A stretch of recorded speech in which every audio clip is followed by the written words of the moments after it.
오픈 AI가 신호탄을 터뜨렸듯 생산형 AI를 기점으로 해서 그 속도가 100년 동안 그 속도가 엄청 늦었었는데 이제 점점점 빨라지고 있다는 것을 의미한 거고,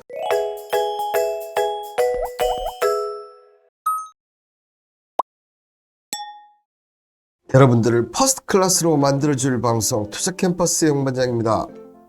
벌써 1월하고도 4일이 지나가고 있는데요. 세월을 막을 수가 없다고 얘기를 하는 게 정말 맞는 말 같은데, 연초에 세우셨던 계획들 잘 진행되고 있으십니까? 저도 투자캠퍼스를 올해부터 더욱더 발전시키기 위해서 열심히 노력하고 있는데, 투자캠퍼스에 시청하시는 분과 방송을 같이 하는 콘텐츠 팀이 올해 새해 목표를 다 이뤘습니다. 자, 클래스가 다르네요. 오늘의 투자캠퍼스는 102조 원 플러스 알파의 정책 자금, 이 정책을 거스르면 투자를 하지 말라고 할 정도로 정책 자금이 가는데 투자에 돈이 되는 그런 점이 분명히 있는데, 이 중에서 특히나 이 빌 게이츠도 꽂힌 꿈의 에너지, 자, 여러분들도 아실 수 있는 내용인데요. 자, 이 부분 지금 바로 시작하도록 하겠습니다. 102조 원의 플러스 알파의 정책 자금들, 이 금융감독위원회에서 이 산업 현장에 활력을 불어넣기 위해서 내년에 총 40개 산업에 102조 원 플러스 알파의 정책 자금을 중점적으로 지원한다고 합니다. 자, 이런 내용을 28일 2023년 정책금융기관 지원 성과 및 사례 발표를 하면서, 올해도 이 정책금융이 경제구조 변화, 고금리 등의 경제 환경의 어려움을 맞서서 산업 현장의 경쟁력을 유지 강화하고 우리 기업들에게 효율적인 자금을 공급하는 데 역할을 수행하겠다, 이렇게 얘기했는데, 제가 이제 내용을 쭉 봤는데 진짜 이 지원 성과하고 사례 여기에 좀 중점적으로 했더라고요. 저는 개인적으로 이 기존 5대 중점 관리 공급 분야, 여러분들 다들 아시는 뭐 반도체라든지 2차 전지, 뭐 디스플레이 등등 5대 중점에다가 그 다음에 5G랑 딥사이언스, 자, 여기에 보면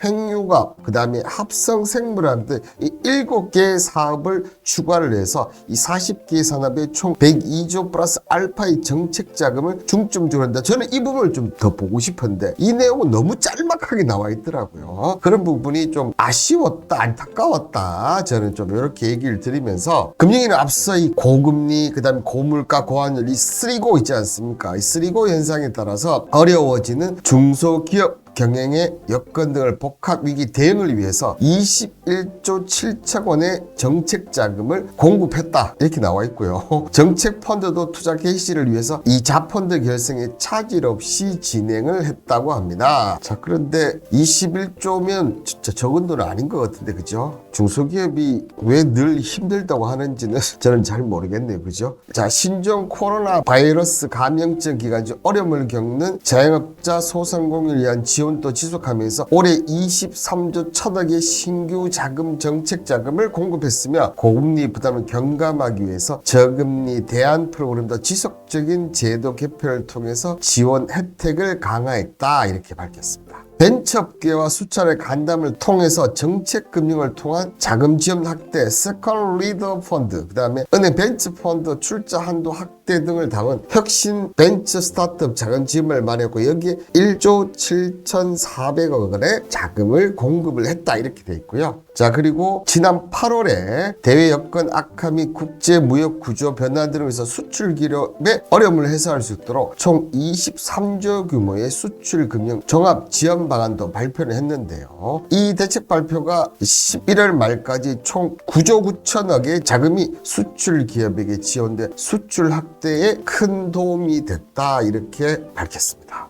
이 내용이 훨씬 더 많죠, 여러분들. 저는 그 102조 플러스 알파를 더 듣고 싶은데, 그 내용이 페이지가 한 3페이지가 4페이지 정도 된 걸로 기억했는데, 그 내용보다는 이렇게 자랑한 게 훨씬 많았습니다. 자, 그러면서 수출 금융 종합 지원 방안 지원 실적을 보면, 자, 신수출 8로 전략사업 경쟁력 강화해서 사는 기업은행 기보 이렇게 해서 3조 6조 원을 지원을 했고, 은행 자율적 수출 기업 5대 상품 1조 6조 원, 그 다음에 수출 기업 금융 비용 경감을 해서 4.7조 원에서 총 9.9조 원을 지원했다, 이렇게 밝히고 있습니다. 자, 그런데 제가 일전 방송에서 한번 얘기를 드렸지만 10년 천만은 빌리기도 힘들다는 사람들도 있는데 좀 돈을 더 풀었으면 하는 마음이 없지 않아 있다는 거. 자, 여기에 이제 사례를 보면 건설 및 채광용 기기 장비를 제조하는 중소기업 T사가 총 매출액 중 수출 비중이 약 40%인 수출 기업이다. 자, 이 회사가 제조하는 부품을 갖고 기존 미국, 독일 이외의 멕시코나 발기에 확대하기 위한 운전자하고 시급 대출을 조달하는데 특례 보증 지원을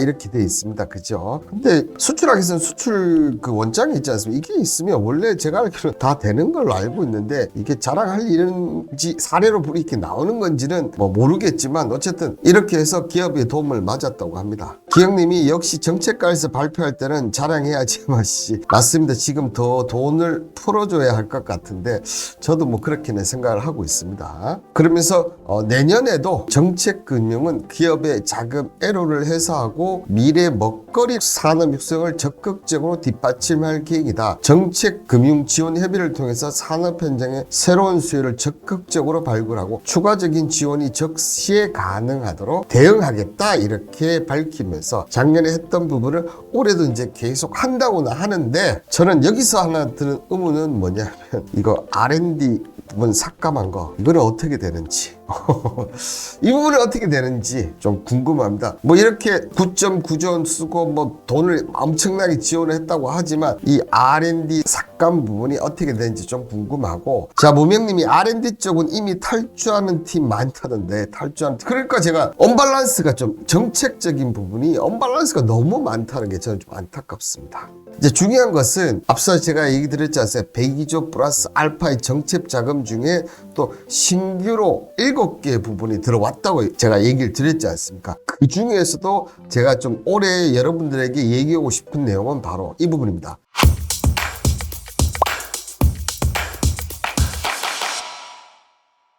바로 빌 게이츠도 꼽힌 꿈의 에너지. 꿈의 에너지 참 많이 나옵니다. 그죠? 이 꿈의 에너지 과연 어떤 에너지인지 한번 보면요. 자, 2003년에 이쪽 사업들 있지 않습니까? 이 산업에 $10,000만 투자했는데요. 불과 20년 사이에 62억 달러. 자, 하나로 치면 7조 원 정도 됩니다. 이 사업이 바로 뭐냐 하면 바로 핵융합 사업에 쏟아지는 투자 금액이 벌써 62억 달러. 하나로 치면 7조 원 가량의 자금들을 투입했는데 그 중에 하나 가장 꼽힌 사람이 누구라는 얘기입니까? 바로 빌 게이츠라는 얘기죠. 자, 그러면 핵융합 이게 어떤 부분이 그렇게 좋으냐? 아시다시피 핵융합은 태양에서 방출되는 에너지 그 안에서 양성자가 헬륨 원자 핵으로 융합되는 과정에서 나오는 게 핵융합인데요. 이게 어려운 말인데 지금 보시면 뭐 중소수, 삼중소수 이게 뭉쳐서서 이렇게 된다. 그러니까 한마디로 얘기하면 가벼운 핵들이 결합하여서 보다 무거운 핵이 되면서 이 무거운 핵이 안정적인 핵이 되면서 무거운 핵이 어떻게 보면 이 중성자리 헬륨처럼 이런 핵융합이 되면서 엄청난 꿈의 에너지로 간다. 뭐 이렇게 보시면 될 것 같아요. 상당히 좀 어려운 말이라서 이게 제가 뭐 그냥 책 그대로 이제 읽어준다 하더라도 너무 어렵지 않습니까? 뭐 철원자 얘기 나오고 뭐 핵자당 나오고 근데 이런 것보다는 그냥 가벼운 핵을 융합을 시켜서 무겁게 무감시켜서 이걸 폭발시키는 에너지로 간다. 뭐 간단하게 보시면 그렇게 생각하시면 됩니다.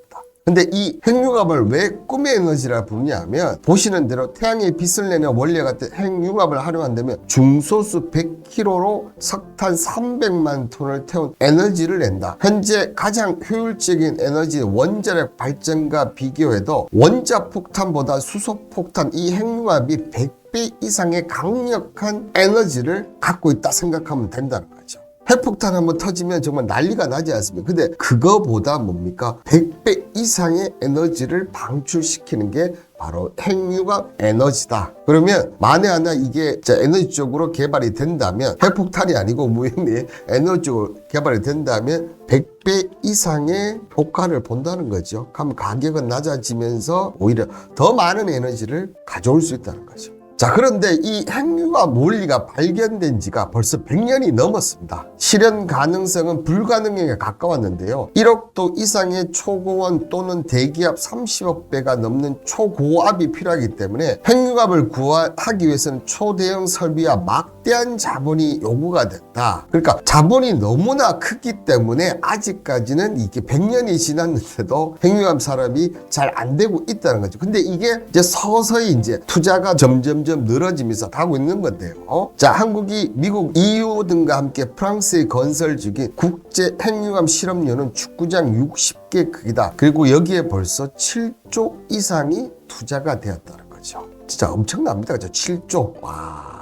그런데 또 하나 뭐냐, AI 추론이 핵융합 연구 개발의 속도를 크게 높였다. 자, 앞서도 20년 만에 정말 $1000,000에서 62억 달러 어마어마한 속도였는데 이 속도를 빠르게 했던 것이 결국은 이 AI라는 거죠. 그러니까 어떻게 보면 이 AI의 발전이 모든 산업들을 지금 다 앞당기고 있다는 거죠. 특히 AI를 발전을 앞당기기 생성형 AI인데, 제가 지난 방송에서 보면 이 생산형 AI가 빨라진 게 매개 변수지 않습니까? 이 매개 변수 수를 또 더 크게 늘리기 위해서는 그때 제가 얘기했던 게 뭐냐 하면 핵융합, 그 다음에 뭐 양자, 이렇게 얘기했었어요. 그래서 양자가 또 빨라지기 위해서 뭐가 필요하다고? 블록체인 기술이 필요하다고.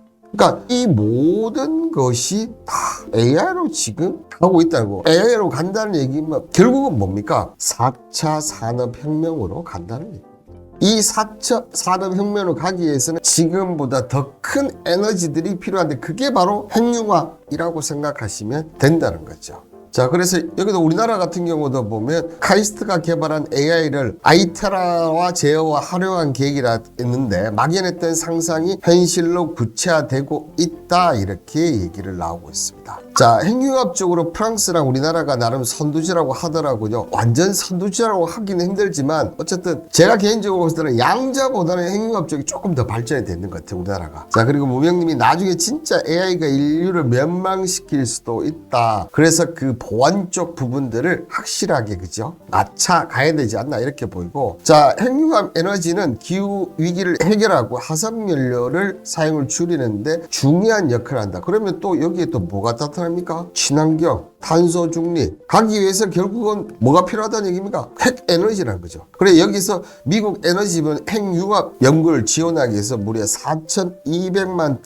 투자할 계획을 발표를 했는데, 이러한 미국의 대표적인 핵융합 산업을 하는 곳이 바로 어디냐면 미국 국립자마시설이라는 거죠. 이 NIF는 2009년에 4조 6,500을 투자해서 192개의 초광역 레이저를 설치를 했다고 합니다. 좁쌀 크기 수소 칼슘의 레이저를 집중 원자 폭탄을 터뜨리면서 수준의 초고압을 가는데 단 한 개의 레이저 각도라도 미세하게 틀어나면 핵융합이 일어나지 않는다고 합니다. 순간적으로 쓰는 전력도 500TW. 그렇다 보니까 미국 전역 전력 소비량의 100배. 그렇다 보니까 레이저를 쏘는 실험에서는 1년에 10번밖에 하지 못할 정도로 막대한 자금량이 어마어마하게 들어간다는 겁니다. 핵융합 AI를 활용한 과학 연구의 상징은 초고온 초고압 환경에서 간접 추론 방식으로 이제 실시간으로 결과를 내는데, 이게 AI로 활용하면서 핵융합에 성공한다면 데이터의 잡음이 적고 측정 및 계산이 다른 각 R&D를 적용할 수 있다. 결국은 이 AI가 어떻게 됩니까? 이 핵융합 속도를 빠르게 할 수 있다는 거죠. 그전에는 이 AI가 없다 보니까 막대한 자금으로, 그죠? 모든 것을 실험을 하고 또 이게 오류를 분석하고 이렇게 했는데, 이 오류 분석을 AI를 해버리니까 더 간다는 거죠. 그죠?